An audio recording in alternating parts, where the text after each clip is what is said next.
I think this is going to be an extremely entertaining evening. So everyone, please welcome Greg Schwem.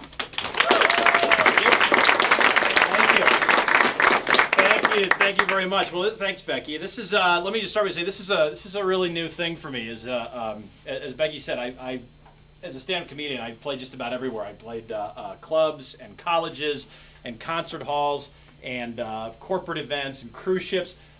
This is the first bookstore that I have ever worked at, and I got to tell you, my comedian friends, I got a lot of calls from my comedian friends. They were sick with jealousy. They kept calling me today, going, "Dude, how'd you land the bookstore gig?" and I said to him, I said, you know what, it wasn't easy. I paid my dues. I worked at a lot of sleazy, dangerous Hallmark card stores before I ended up here. So if you work hard, parenting and technology, to me, that is the perfect storm of comedy right there. And that's how I came to write this book, Text Me If You're Breathing, Observations, Frustrations, and Life Lessons from a Low-Tech Dad.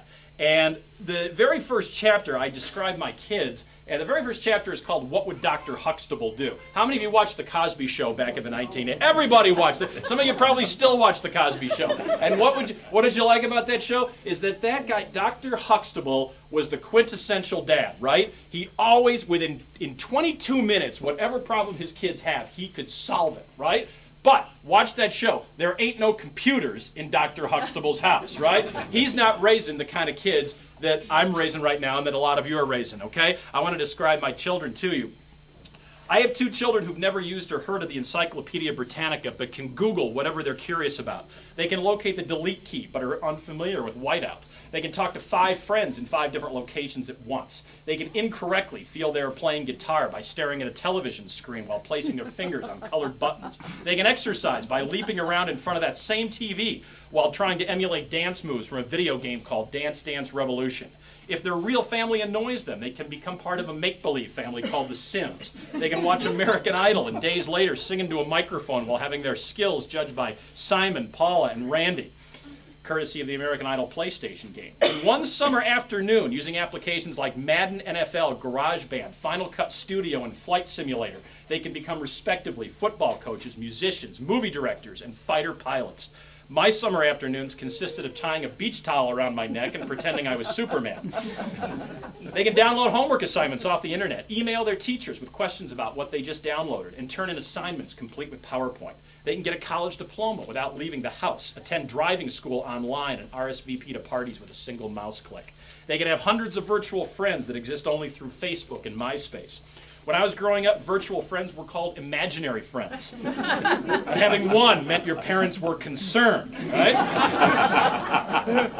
More than one imaginary friend earned you a trip to the school psychologist while everybody else was at gym class.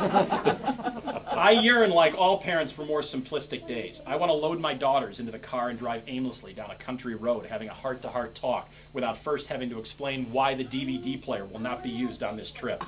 I want to play a family game of Monopoly without having to admonish them for suddenly glancing at their cell phones for a text message.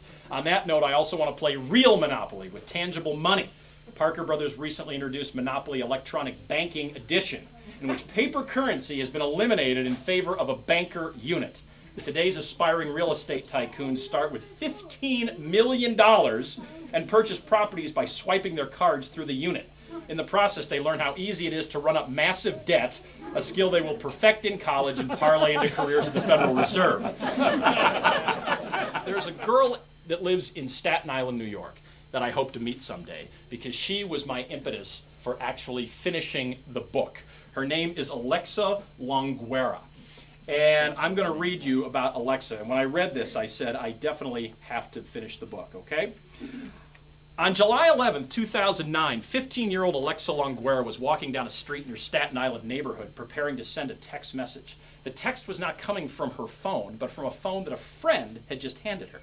That's right, she was with a friend, making the ensuing incident even more unbelievable and hilarious if you're a comedian who has devoted the last 15 years to writing jokes about technology. As Miss Longuera continued to tap away at the phone and her friend exhibited all the awareness of a hibernating bear, neither noticed an open manhole on the sidewalk. Suddenly, Miss Longuera was gone. Not gone like Amelia Earhart, mind you, just temporarily gone. After plunging into the hole and probably texting BTW, just fell in hole, She climbed out via a ladder that up until July 11, 2009 had only been used by sewer workers and large rats.